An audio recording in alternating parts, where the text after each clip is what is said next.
कल जो कांग्रेस पार्टी का रामलीला मैदान दिल्ली के अंदर जो प्रदर्शन था, बहुत बड़ी संख्या में लोगों ने इसमें पार्टिसिपेट किया। आप ये कह सकते हैं कि ग्रैंड सक्सेस स्टोरी। और उसके पीछे जो सोच माननीय नेता राहुल गांधी जी की है, कांग्रेस पार्टी की है, जो हम लोग एक बात कर रहे हैं कि लोकतंत्र जो है देश का, उसको किस प्रकार से कमज़ोर किया जा रहा है।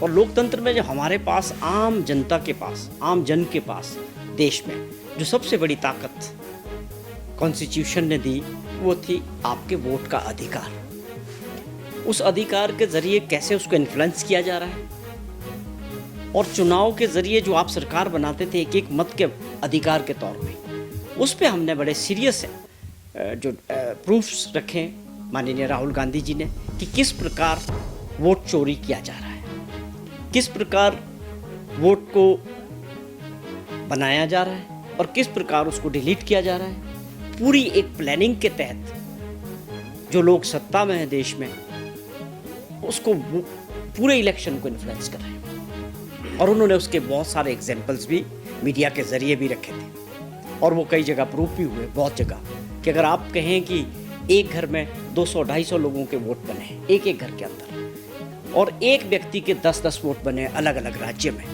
तो बहुत सारे ऐसे एग्जाम्पल्स उन्होंने दिए, प्रेस कॉन्फ्रेंस के ज़रिए, देश के सामने मीडिया के ज़रिए रखे। और उन्होंने कुछ प्रश्न इलेक्शन कमीशन से किए थे, और फिर वो इलेक्शन कमीशन की जिम्मेवारी बनती थी कि लीडर ऑफ ऑपोजिशन और देश की सबसे बड़ी विपक्षी पार्टी के नेताओं ने जो प्रश्न किए हैं, उनका जवाब जो है इलेक्शन कमीशन को देना चाहिए था। लेकिन दुर्भाग्यपूर्ण वंश वो नहीं हुआ। ये हमारा अधिकार है, कांग्रेस पार्टी का, कांग्रेस के नेताओं का। राहुल गांधी जी ने जो बात रखी है वो लोगों के जहन में भी है देश में, और उसको लेके, इन्हीं बातों को, इन्हीं सवालों को लेके कल लाखों की संख्या में जो है पूरे देश के अंदर से जो है लोग कल दिल्ली में जुटे। और जो ये वोट चोरी वाली जो बात हो रही है, ये लगातार हर राज्यों में आगे बढ़ रही है। ये अपने आप में बहुत दुर्भाग्यपूर्ण है, लोकतंत्र को कमज़ोर करने वाली बात है। इसकी ओर ध्यान देने की ज़रूरत है, और वही काम हमारे जो नायक हैं राहुल गांधी जी वो कर रहे हैं कि देश को जागने की ज़रूरत है। जो संस्थाएं हैं उनको कमज़ोर कर दिया गया है।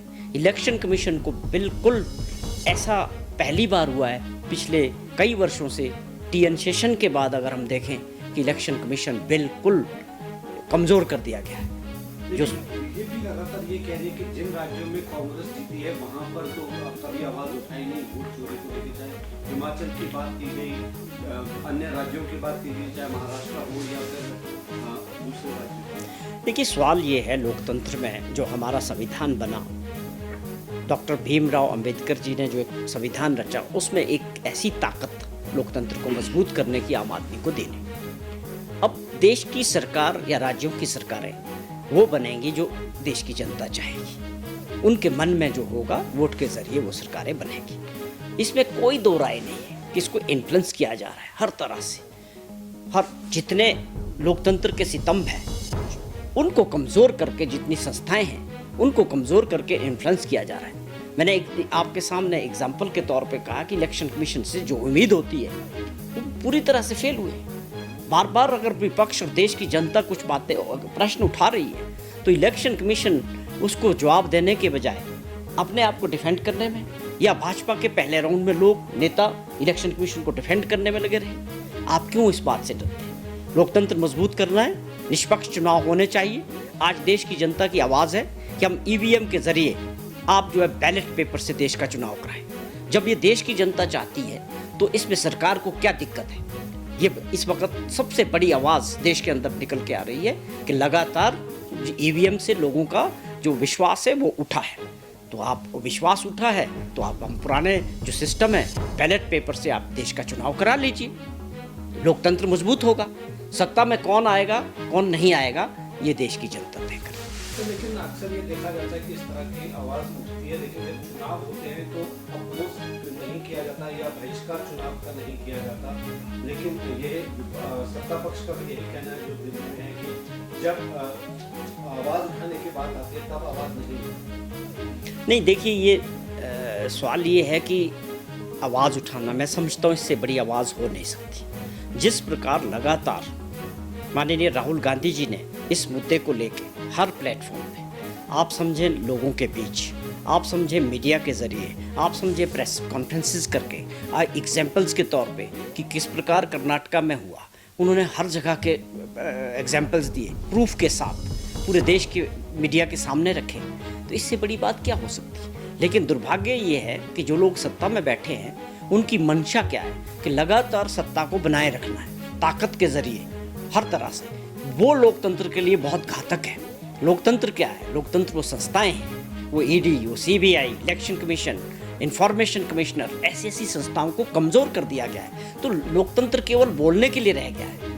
आप अगर आज लाखों लोग किसी बात की बात रखते हैं तो उसके ऊपर गौर करना, उसके ऊपर अमल करना, यही एक लोकतंत्र की सबसे बड़ी खूबी होनी चाहिए। और जो सत्ता में लोग हैं उनको लोकतंत्र को मजबूत करने के लिए काम करना चाहिए, क्योंकि अगर भारत की ताकत है, भारत विश्व का सबसे बड़ा लोकतंत्र है, अगर उसको बनाए रखना है तो समय समय के साथ सबको, चाहे सत्ता पक्ष में हो या विपक्ष में हो, लोकतंत्र को मजबूत करने के काम करने पड़ेंगे। राष्ट्रीय अध्यक्ष देखिए, जहाँ तक सवाल है, जेपी नड्डा जी सम्मानित नेता है, भाजपा के पार्टी अध्यक्ष रहे, हम सभी लोग उनका सम्मान करते हैं, उसमें कोई दो राय नहीं। लेकिन जब नड्डा जी हिमाचल प्रदेश के दौरे पे आते हैं, मुझे लगता है कि जो विपक्ष के लोग हैं यहाँ उनको गलत जानकारियाँ देते हैं, गलत बयानबाजी उनसे करवाते हैं। जहाँ तक मैं समझ पाया, मैं बड़े सम्मान के साथ उनको ये कहना चाहता हूँ कि जो आपने आंकड़े रखे हैं वो बिल्कुल भी सही नहीं है। आपने कहा कि 3700 करोड़ का हमने 3 साल में आपकी मदद की। मैं आपको बता दूं कि उसमें 2006 करोड़ रुपया जो हमारा 23 का था पीडीएनए का, वो उसमें आया। उसमें से भी 450 करोड़ रुपया रिलीज़ हुआ। 2006 करोड़ में 500 करोड़ रुपया स्टेट का शेयर है, तो 1500 करोड़ रुपये पीडीएनए के हमको भारत सरकार से मिलेंगे। उसमें से 451 करोड़ अभी तक मिले हैं, पहली बात। उसके अलावा आप वो सब चीज़ें गिनवा रहे हो जो डिज़ास्टर के लिए स्टेट एनडीआरएफ के ज़रिए या स्टेट डिज़ास्टर के लिए मिलते हैं। वो साल में 189 करोड़ की 2 किश्तें हर राज्य को मिलती हैं। वो सेट प्रोसीजर है। जो हिमाचल का शेयर है वो 2 बार हिमाचल को मिलना है, वो आप भी 3-4 सालों का वो भी आप उसमें गिना रहे हैं। आपसे हमारी सीधा सवाल था कि आप ऐसी जगह बैठे हैं, हिमाचल का रिप्रेजेंटेशन आप भारत सरकार में कर रहे हैं एज ए हेल्थ मिनिस्टर, और आप इतनी बड़ी कुर्सी पे बैठे हैं। हमें उम्मीद थी कि आप हिमाचल के लिए, चाहे 2023 का आपदा हो, चाहे 2025 की आपदा हो, आप ज़रूर दिल खोल के मदद करेंगे हिमाचल प्रदेश के लोगों की। हमें बड़ा दुख होता है कि वो हुआ नहीं, लेकिन आपसे गलत आंकड़े दे के गनवाया जाता है। आप मदद करवाएं। पूरी सरकार, मुख्यमंत्री जी भी, उनके कैबिनेट के लोग भी सब तैयार है कि धन्यवाद करने के लिए हम आपके पास आएंगे। प्रधानमंत्री जी का भी धन्यवाद करेंगे। लेकिन आप इस काम को आगे बढ़ाते हैं हिमाचल के हित में। और उसी तरह जिस तरह आपसे हमने प्रश्न किए कि 1500 करोड़ रुपया माननीय प्रधानमंत्री जी ने खुद आके जिक्र किया, उसका कोई हिसाब किताब नहीं देता, उसके बारे में कोई जिक्र नहीं करता कि उन 1500 करोड़ रुपए की सहायता का क्या हुआ। तो ये बड़े प्रश्न है। गलत तरीके से प्रदेश के लोगों को आंकड़ा बताना, वो हमें बहुत दुख हुआ इस बात का। सही बात यह है कि आप हमारी भारत सरकार से 23 की आपदा की बात करें, 25 की आपदा की बात करें, मदद करवाएं। हम ज़रूर आपका भी आभार प्रकट करेंगे, और भारत सरकार का भी, माननीय प्रधानमंत्री जी का भी। यही मेरा इन पर कहना है। लेकिन उनका कहना है 75 वाइब्रेंट विलेजेस जो है वो प्रदेश को दिए गए, उसका कुछ नहीं हुआ। वाइब्रेंट पार्क की उन्होंने जिक्र किया, मेडिकल डिवाइस पार्क का उन्होंने जिक्र किया। उन्होंने कहा कि उन्हें पैसा भी दिया, लेकिन सरकार करवाना नहीं चाहती और वो वापस देने के लिए कह रही है पैसा वापस दे। नहीं, ये बहुत अधूरी जानकारी उन्होंने जो है मीडिया के सामने रखी है। ये सारे आरोप बिल्कुल गलत है। जिन परिस्थितियों में हमने 3 साल काम किया, आर्थिक संकट होने के बावजूद हिमाचल की सरकार ने और माननीय मुख्यमंत्री जी ने बहुत ऐसी योजनाएं आगे बढ़ाई है जो ज़मीनी स्तर पे लोगों तक पहुंचनी शुरू होगी, और वो बड़े कार्यक्रम में जिसकी तरफ व्यवस्था परिवर्तन की सरकार आगे बढ़ी। और ये आप कोई 3 साल के अंदर आप 3 चीज़ें गिन लो कि इसमें अभी आगे मेडिकल डिवाइस पार्क में काम शुरू हो गया है, उसमें काम चल रहा है। पता नहीं किस तरह से इस तरह की बातें कर रहे हैं। वो जो डिले होता है वो उसमें उसी लेवल पे होता है, लेकिन भारत सरकार और स्टेट गवर्नमेंट के बीच जो कोऑर्डिनेशन है और जिन भी योजनाओं पे काम हो रहा है, जितनी भी भारत सरकार से योजनाएं आती हैं, उसको हमारी सरकार आगे बढ़ाती है। और जहाँ तक जिक्र करते हैं कि भारत सरकार की योजना, ये पूरे देश का मॉडल यही है। हर राज्यों के लिए योजनाएं भारत सरकार से ही बनती हैं। केवल हिमाचल प्रदेश के लिए कोई अलग से योजनाएं नहीं बन रही, या आपने कोई मॉड्यूल अलग से तैयार नहीं किया हिमाचल प्रदेश के लिए। अगर आप कुछ कहना चाहते हैं तो ऐसी परिस्थितियों से हम गुजरे, हिमाचल प्रदेश के लोग सबसे बुरे दौर से गुजरे 2023 और 25 में। आप सीधे तौर पे जो है कोई राहत लाते, स्पेशल पैकेज लाते, तब हम आपकी पीठ थपथपाते। आप किस बात के लिए अपनी पीठ थपथपा रहे हैं?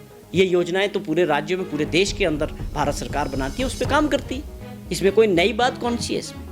तो मुझे नहीं लगता कि सही जानकारी माननीय नड्डा जी को यहाँ के स्थानीय नेताओं ने दी।